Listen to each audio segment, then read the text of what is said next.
Hello everyone. Hope you all are fine and taking care of yourselves. Welcome back to your English literature classes of class 5.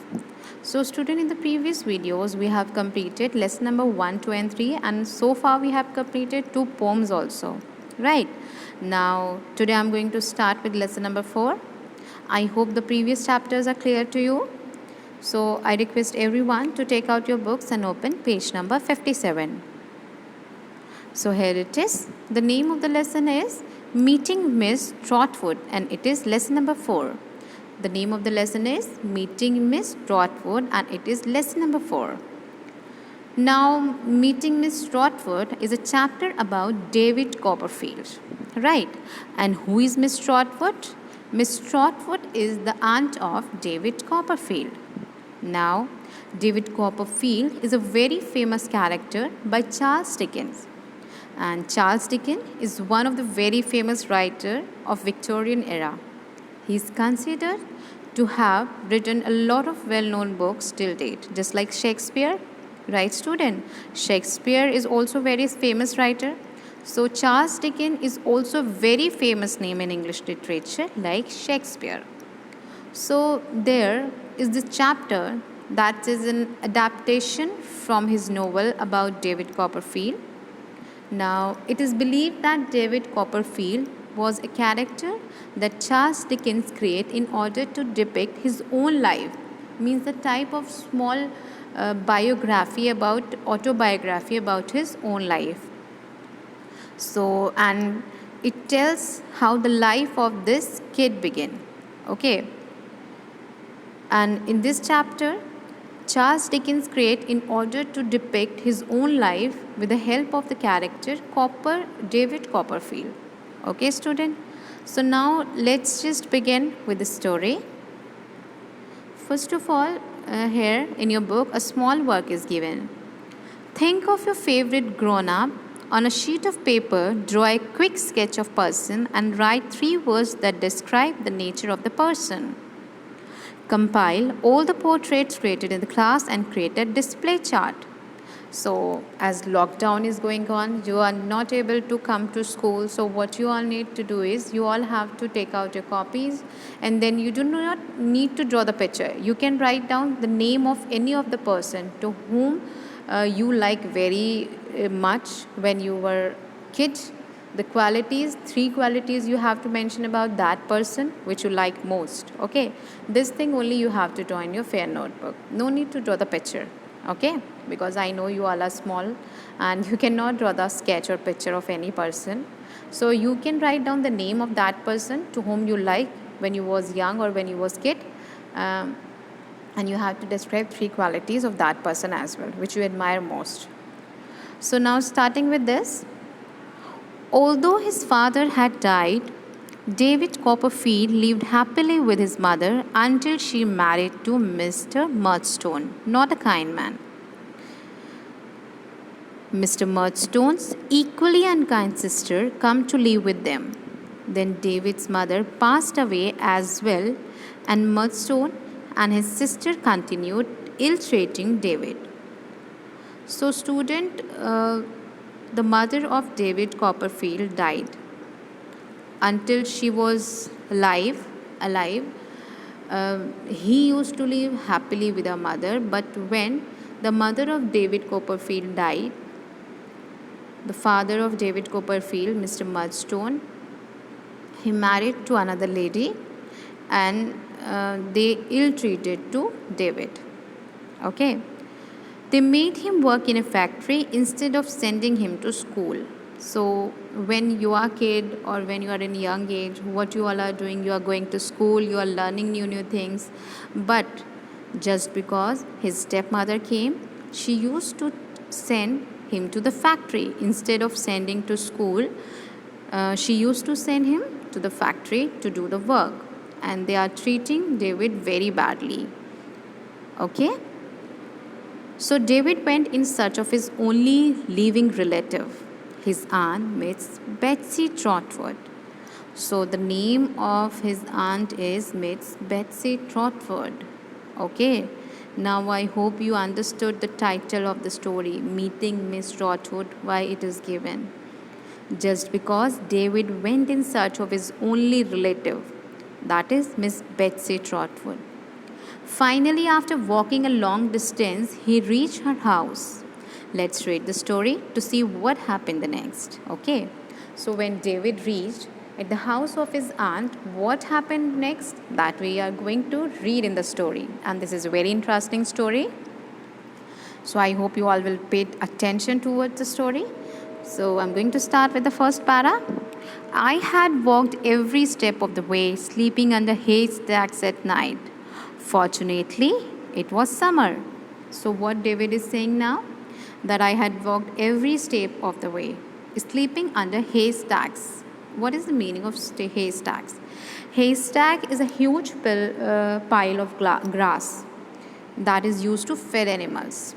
Okay, the grass that is dried up, that is known as haystack. And on the haystacks, the animals or the person used to sleep. So David also slept on that haystack at night. Fortunately, it was summer. Means David was saying it was summer. That's why I was not feeling so cold. So whenever or wherever I get a position to sleep, I slept there. My shoes were completely worn out and my hat was crushed and battered. My shirt and trousers stained with heat, dew, grass, and the soil on which I had slept might have frightened the birds from my aunt's garden as I stood at the gate. So now what David is saying, David was just describing himself that my shoes were completely worn.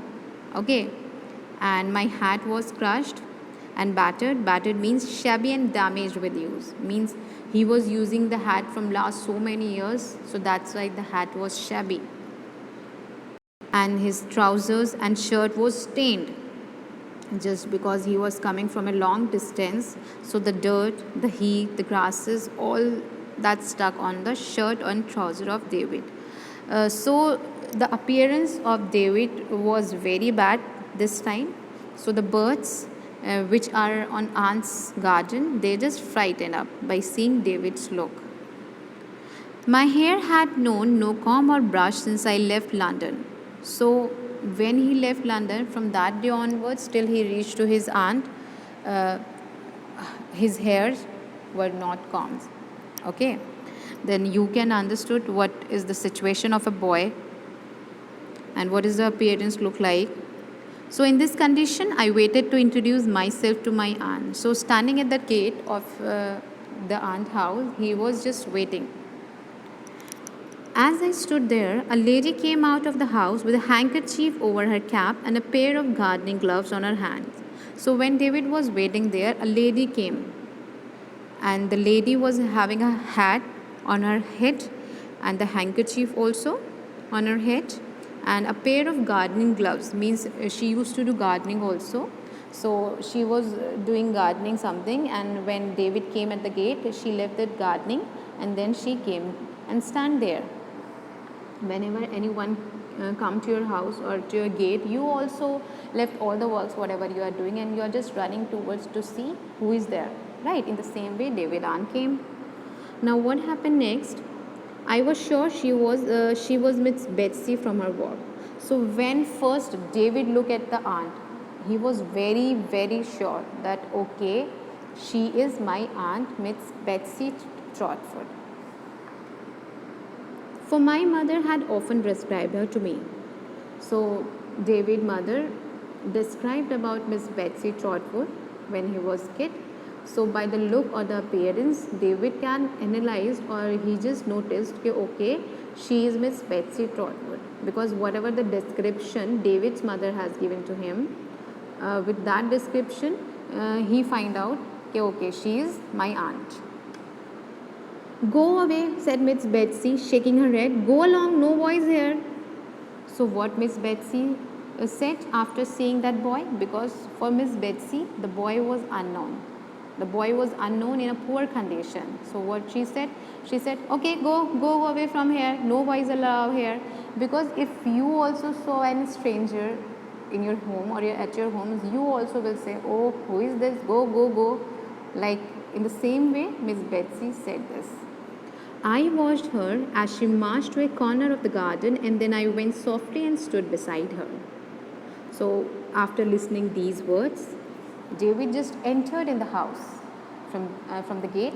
He entered in the garden area to Miss Betsy, and he stood silently beside Miss Betsy. Now what happened next, student? If you please, ma'am, if you please, aunt, I'm your nephew. Now what David said? Here in the picture, as you can see, a lady is standing. So this lady is Miss Betsy Trotwood, and she is wearing gloves in her hand, a pair of gardening gloves, and this is the hanky over her hat.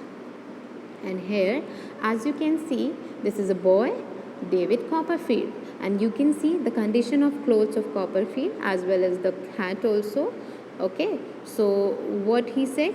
He just said, "Oh, please, ma'am, if you please, aunt, I'm your nephew." He just bowed his head to downside and said, "Please, please, aunt, I'm your nephew." "Oh Lord," said my aunt, and sat flat down in the garden path. So after listening the words of David, Miss Betsy just got shocked, and suddenly she sat on the floor and she just gave the expression, "Oh Lord." "I am David Copperfield of Blunderstone in Suffolk, where you came when I was born." So now David started introducing himself, and he said, "I'm David Copperfield. Now, Blunderstone in Suffolk is a place where David was born." So David said to Miss Betsy that, "Miss Betsy, you came to meet me when I was born. I have been very unhappy since my mother died." Now he started saying about himself that, "I am very happy because now my mother is no more and she has died. I have been taught nothing and made to work instead of being sent to school." Now what David is saying, okay, I'm not going to school, I'm just going to factories or somewhere else to do the work. I'm not going to school. My parents are not treating me in a good manner just because now my mother is died and my father has been married to another lady. And my aunt is also living, so they are also treating me in a bad manner. It made me run away to you, and I have walked all the way and have not slept in bed since I began the journey. So that's why David is saying, okay, I'm very sick of these things. So that's why I ran from the house and I came to you just because my mother told me that you are my only relative. And I have not been slept since I left the house. Okay, because I'm just continuously walking and I'm just continuously decreasing the distance to come to you. Now, here my self-control gave away and I burst into tears. Now, listening these words of David Copperfield, Miss Betsy just got so much emotional, because I think if I was also there, I would also burst into tears. So she started crying.